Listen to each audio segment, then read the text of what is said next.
The latest we've learned from AP VoteCast is that President Donald Trump was a dominant figure in American politics, and he's a dominant figure in these midterm elections.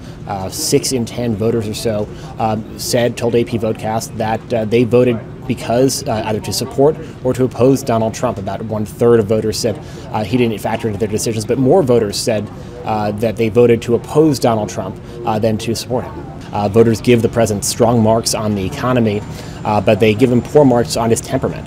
And that's something we've seen in a lot of other surveys. We saw that in advance of 2016 when the president won the White House. They gave him poor marks on his temperament. So it'll be interesting to see over the course of the night what that actually does to those votes.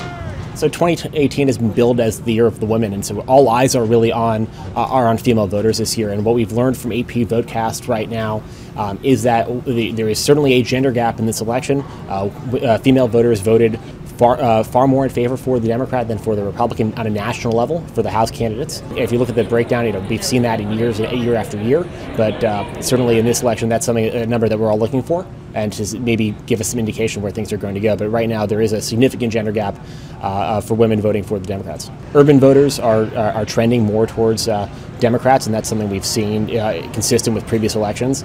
Rural voters, small town voters are leaning more towards Republicans, and those suburban voters in the middle, and that's really where a lot of these key districts are going to be won and lost.